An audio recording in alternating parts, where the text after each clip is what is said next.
आज समझते हैं विल और वुड के बीच का वो फाइन डिफरेंस जो अक्सर हमें कंफ्यूज करता है कॉमन सिचुएशंस में, जब हमें डिसाइड करना होता है कि विल लगाऊं या वुड लगा दूं। और इस कंपैरिजन को हम समझेंगे अलग अलग सिचुएशंस के हिसाब से कि कहाँ पर कौन सा मॉडल वर्ब ज़्यादा अप्रोप्रिएट लगेगा।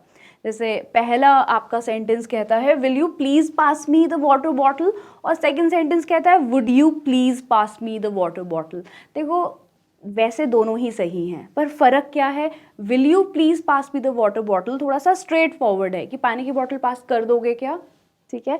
इसी बात को थोड़ा सा प्यार से कहना है तो आप कहेंगे कर देंगे क्या हिंदी में, और इंग्लिश हो जाएगी would you please pass me the water bottle. अब आपके मन में शायद ये सवाल आ रहा हो कि कुड भी तो यूज़ करते हैं ना पोलाइट रिक्वेस्ट के लिए, तो यहाँ पर कुड लगा देते हैं। अब देखो ग्रामर ना एग्जैक्टली समझने वाली चीज़ नहीं है, ये ना फील करने वाली चीज़ है। आप ग्रामर को फील करो। अब देखो हम बैठे हुए हैं डिनर टेबल पर, ठीक है, और आपने मुझसे बोला could you please pass me the water bottle. अब मैं सोच में पड़ गई कि पास करूं या ना करूं, क्योंकि आपने इसको इतना बड़ा कर दिया कि क्या कर सकते हो आप मेरे को पानी की बॉटल पास। डिफरेंस समझ रहे हैं? छोटी रिक्वेस्ट है ना, जैसे दरवाज़ा बंद कर दोगे क्या, टीवी ऑन कर दोगे क्या, नमक पास कर दोगे क्या। छोटी रिक्वेस्ट के लिए बस जल्दी जल्दी में वुड यूज़ करो। कुछ बड़ा मांगना है, जैसे आपने मुझसे कहा आप मेरे को एक फेवर कर दोगे क्या, तब कुड यूज़ करेंगे। Could you please do me a favour, जिसमें बंदा सोचे हाँ यार पता नहीं क्या मांगने वाला है। और छोटी हल्की फुल्की जो रिक्वेस्ट होती हैं उसके लिए आप सिंपल वुड यूज़ करें। तो अब आप कोशिश करें, दरवाज़ा बंद कर दोगे क्या, वुड यू प्लीज़, वर्ब क्या है क्लोज, क्या बंद करना है, कोशिश करें। तो यहाँ पर हमारा डाउट क्लियर हुआ कि अगर हमें पोलाइट रिक्वेस्ट करनी है तो विल और वुड में से हम वुड यूज़ करेंगे।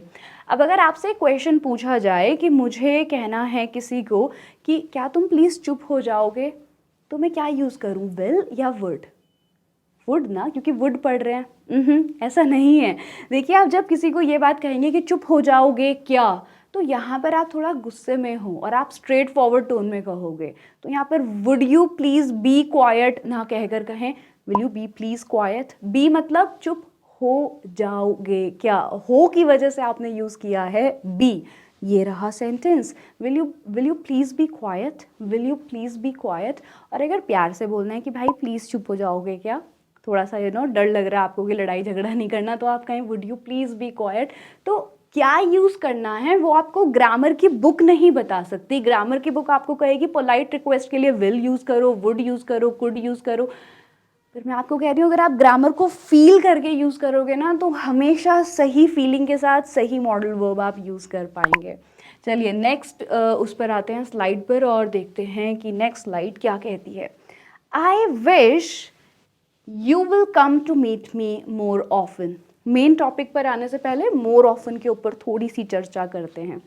ऑफन का मतलब होता है अक्सर, और ऑफन को लोग दो तरह से प्रोनाउंस करते हैं, ऑफन एंड ऑफ्टन। दोनों ही प्रोनाउंसिएशंस बिल्कुल करेक्ट हैं, पर मैं प्रेफर करती हूँ ऑफन यूज़ करना। ये मुझे थोड़ा सा नेचुरल लगता है ऑफ्टन बोलने से। ऑफन का मतलब अक्सर और मोर ऑफन मतलब और ज़्यादा अक्सर। तो यहाँ पे वो बंदा कह रहा है या मैं आपसे कह रही हूँ कि काश आप मेरे से मिलने और ज़्यादा आते। I wish you will come to meet me more often. अब आते हैं मेन टॉपिक पर कि यहाँ पर विल यूज़ करें या वुड यूज़ करें। देखो मेरी ये ख्वाहिश है कि काश ऐसा हो, पर ऐसा होगा या नहीं होगा ये नहीं पता। इमेजिनरी सिचुएशन है, मैं बस अपनी ख्वाहिश बता रही हूँ। तो जब भी आप अपनी ख्वाहिश किसी को बताएं इसी पैटर्न में आई विश, उसके बाद हमेशा आंख बंद करके हमेशा वुड यूज़ होगा, विल कभी भी यूज़ नहीं होगा। क्योंकि विल आप यूज़ करते हैं डेफिनेट प्लान्स के लिए जो होगा ही होगा, पर वुड यहाँ पर ये बता रहा है कि पता नहीं होगा या नहीं होगा, पर ये मेरी इच्छा है कि काश ऐसा हो। तो आई विश क्या you would come to meet me more often. अब आप कोशिश करें, आई विश मैं उम्मीद करता हूँ या मेरी ये इच्छा है कि तुम मेरे घर के पास रहते, या मैं चाहती हूँ आप अपनी इमेजिनेशन यूज़ करें और अपना एक सेंटेंस बनाएं। आई विश मैं चाहता हूँ कि काश ऐसा होता, होता कि इंग्लिश यहाँ पर वुड है। मैं चाहता हूँ कि काश हम साथ में पढ़ते। I wish we would study together, we would study together. यहाँ पर देखो मेन वर्ब है कम, मॉडल वर्ब हमेशा मेन वर्ब से पहले आएगा अफर्मेटिव सेंटेंसेस में। तो यहाँ पर मेन वर्ब है आपकी आना और आने से पहले आपने लगाया है would. I wish you would come to see me more often. I wish, काश ऐसा होता कि मैं आप सब लोगों को ऑफलाइन क्लास में एक साथ पढ़ा पाती। ये मेरी इच्छा है कि अगर 1-2 लाख लोग साथ बैठे होते और मैं लाइव पढ़ा रही होती तो मज़ा आ जाता। मतलब सच में वो लेक्चर बहुत एनर्जेटिक होता। तो ये मेरी इच्छा है, इसको बताने के लिए हमने वुड यूज़ किया है। अब आप अपनी इच्छा बताएं कमेंट सेक्शन के थ्रू, प्रैक्टिस करते रहें। I will have finished this work by tomorrow and I would have finished this work yesterday. ये दोनों ही सेंटेंसेस अपने आप में थोड़े से कॉम्प्लेक्स हैं, तो क्या एक बार हम ये श्योर कर लें कि हम इन्हें बोल तो पाएंगे, बस रूल्स की कन्फ्यूजन है। क्योंकि देखिए रूल्स आप कितने भी समझ लें, परफेक्शनिस्ट होने की ज़रूरत नहीं है। सबसे पहला टास्क है कि बोलना शुरू करना है। तो अगर आप इन सेंटेंसेस को कंफर्टेबली बोल पाते हैं मेरे साथ बिल्कुल अभी, बिल्कुल इसी समय, तो मैं आपको इसके रूल्स एक्सप्लेन करूँगी। तो एक बार कोशिश करते हैं। I will have completed this work by tomorrow. और आप एनालाइज भी करें कि मेरे फेशियल एक्सप्रेशन से आपको क्या फील हो रहा है कि इस सेंटेंस का क्या मतलब होगा। और मैंने सेकंड सेंटेंस बोला, आप भी बोलेंगे, हम साथ में प्रैक्टिस करेंगे। आई would have finished this work yesterday. देखिए पहला सेंटेंस कुछ नहीं है, ये है आपका फ्यूचर परफेक्ट टेंस, जो बता रहा है कि कोई काम फ्यूचर में पूरा हो चुका होगा। जैसे अगर अभी मेरा कोई कोलीग विजिट करता है या कोई टीम मेंबर कॉल करके पूछता है कि मैम उस वीडियो का क्या हुआ, तो मैं कहूँगी हाँ हाँ डोंट वरी, ये वीडियो कल तक अपलोड हो चुकी होगी जिस पर मैंने बताया था कि मैं काम कर रही हूँ। कोई भी काम फ्यूचर में पूरा हो चुका होगा 100%। विल मतलब डेफिनेटली कोई काम 100% पूरा हो चुका होगा। तो आप यूज़ करेंगे विल हैव और वर्ब की third form. I will have completed this work by tomorrow. मैं ये वीडियो कल तक डाल चुकी होंगी। I will have uploaded this video by tomorrow. पर मान लेते हैं कि मैं वीडियो नहीं डाल पाई और अब वो पूछ रहे हैं मैम वीडियो नहीं आई आपकी, नहीं, कितने सारे लोग वेट कर रहे हैं। मैंने कहा अरे मैं वीडियो अपलोड कर देती। ये वाली चीज़ आपको बता रही है, विल हैव बता रहा है आपको फ्यूचर के बारे में, और वुड हैव आपको बता रहा है किसी ऐसी चीज़ के बारे में जो पास्ट में नहीं हुई है। कोई रिग्रेट के बारे में आप बात कर रहे हो, कोई लॉस्ट अपॉर्चुनिटी है। रिग्रेट मतलब मेरी ट्रेन मिस ना होती अगर तुम टाइम से मेरे को ड्रॉप कर देते, मैं वीडियो अपलोड कर देती अगर मेरी मीटिंग्स ना होती। मैं रिग्रेट फील कर रही हूँ, एक लॉस्ट अपॉर्चुनिटी की बात कर रही हूँ। तो विल हैव आपके सेंटेंस को ले जाएगा फ्यूचर की बात करने के लिए। और अगर आप वुड हैव और वर्ब की थर्ड फॉर्म यूज़ कर रहे हैं तो इसका मतलब आप किसी ऐसे बारे में बात कर रहे हैं जो हो नहीं पाया पर उसका होना ज़रूरी था, रिग्रेट फील कर रहे हैं। So I would have uploaded the video if I had not had to attend so many meetings. अगर मेरे को बहुत सारी मीटिंग्स अटेंड ना करनी होती तो I would have uploaded the video if I had not had to attend a lot of meetings. इस टॉपिक को बहुत डिटेल में पढ़ना है तो कंडीशनल्स की एक वीडियो आपके लिए मैंने बनाई हुई है, 2 पार्ट में डिवाइडेड है, प्लीज़ आप उसको देखें और कन्फ्यूजन दूर करें। चलिए अब आगे चलते हैं। Next comparison, she will be mad if we do not reach on time. आप मेरे फेशियल एक्सप्रेशन समझकर भी गैस करने की कोशिश करें कि इसका क्या मीनिंग होगा। और सेकंड सेंटेंस है she would be mad if we did not reach on time. दोनों ही सेंटेंसेस ग्रामेटिकली 100% करेक्ट हैं पर अलग अलग सिचुएशंस में यूज़ होंगे। और इसको समझते हैं हम एक रियल टाइम सिचुएशन से। मान लेते हैं ये है हमारी एक बॉस जो है थोड़ा सा गुस्सैल, लिटिल ग्रम्पी लेडी, ठीक है। तो हुआ ये कि हम लोग ड्राइव कर रहे हैं और आप मेरे पास बैठे हैं और कह रहे हैं प्लीज़ जल्दी जल्दी ड्राइव करो, क्योंकि अगर जल्दी ऑफिस नहीं पहुँचे, टाइम से नहीं पहुँचे तो उसने दिमाग ख़राब कर देना है। She will go mad, she will be pissed of, she will get angry. वो क्या हो जाएंगी, बहुत ज़्यादा गुस्सा हो जाएंगी अगर हम टाइम से नहीं पहुँचते हैं। रियल सिचुएशन है ना, अगर ऐसा नहीं होगा तो 100% ऐसा होगा। रियल सिचुएशन है, इसमें कोई इमेजिनेशन नहीं है, कुछ अनरियल नहीं है, फैक्ट की बात करिए। तो ये हो गया आपका फर्स्ट कंडीशनल और इसकी इंग्लिश हो गई कि वो 100% पागल हो जाएंगी गुस्से से। शी विल बी मैड कब, if we do not reach on time. अब आते हैं दूसरी सिचुएशन पर। यहाँ पर हम ऑफिस पहुँच गए, ये मैं हूँ और ये है आप, और अब बॉस खड़ी है थोड़ा सा दूर और हम आपस में बात कर रहे हैं कि यार आज बच गए, अगर टाइम से ना आए होते ना इसने दिमाग ख़राब कर देना था, पर वो दिमाग ख़राब नहीं कर सकती क्योंकि आप टाइम से आए हैं। ठीक है, तो ये एक अनरियल सिचुएशन है, मुझे हंसी अपनी टीम को याद करके आ रही है, इस टाइम ऐसा होता रहता है। तो खैर यहाँ पर आप दोनों बात कर रहे हैं, मतलब मैं और आप बात कर रहे हैं कि आज बच गए, अगर हम टाइम से ना पहुँचते तो इसने गुस्सा होना था। अनरियल सिचुएशन के लिए जहाँ पर हम विल यूज़ कर रहे थे हम वुड यूज़ करेंगे। सो शी वुड बी क्या, मैड, अगर हम टाइम से ना आते, if we did not reach on time. एक एक्सेप्शन है, ये सेकंड कंडीशनल का रूल है कि जब सेकंड कंडीशनल में आप सेकंड क्लॉज यूज़ करते हो ना, जिसमें फर्स्ट क्लॉज होता है, एक हो गया result clause, result clause imaginary है तो रिजल्ट क्लॉज में हमेशा वुड यूज करेंगे, पर उससे पहले वाला जो क्लॉज होगा ना, इफ क्लॉज, यहाँ पे इफ क्लॉज बता रहा है कि सिचुएशन क्या होती, हुई नहीं है, क्या होती।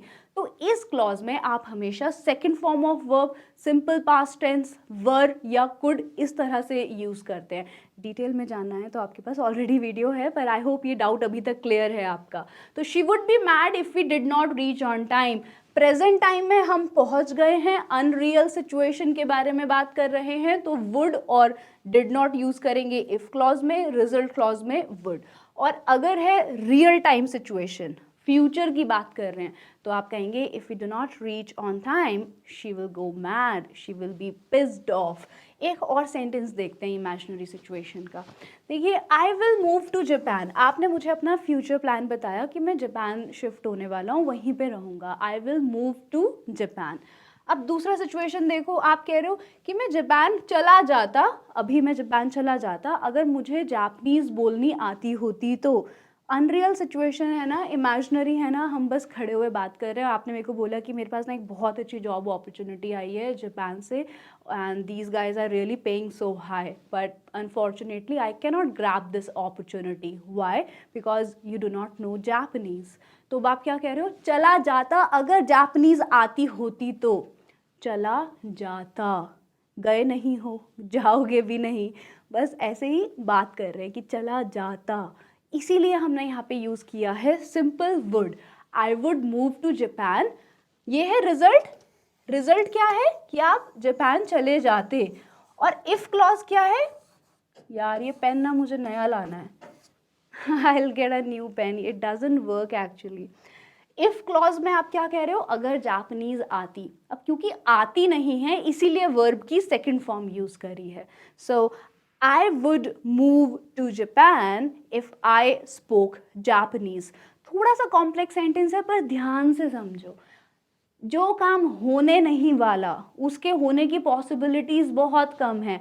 आपने कहा यार मैंने बहुत पढ़ाई कर ली है, इंग्लिश सीखने में तो ऑलरेडी स्ट्रगल हो रहा है, जापानीज सीखने का तो कोई मतलब ही नहीं है, पर अगर आती होती तो चला जाता। अनरियल सिचुएशन है, इसीलिए आपने कहा I would move to Japan, कब, इफ़ आई स्पोक जापानीज़ या फिर if I knew Japanese language. अब क्या आप कोशिश करेंगे अपना एक सेंटेंस बनाने की इस पैटर्न को यूज़ करके। मैं आपकी रेफरेंस के लिए यहाँ लिख भी देती हूँ कि ये सेकंड कंडीशनल है। अरे वाह, अब तो ठीक चल रहा है। ठीक है, ये सेकंड कंडीशनल है। सेकंड कंडीशनल में आप अनरियल सिचुएशन के बारे में बात करते हैं, बस अपनी इमेजिनेशन बताने के लिए। जैसे आपने कहा अगर प्रियंका चोपड़ा मेरी गर्लफ्रेंड होती तो मैं बहुत खुश होता। अब मैडम की शादी भी हो गई है, पर ख्यालों पर हमारा किसका कंट्रोल है, हम कुछ भी सोच सकते हैं। तो इसीलिए आप कहेंगे कि if Priyanka Chopra were my girlfriend, वो है नहीं, अगर होती, स्टेट बताया है क्या होता अगर वो गर्लफ्रेंड होती, if she were my girlfriend, मैं बहुत ही खुश होता, I would be happy, I would be very happy. ठीक है, क्लियर हुआ।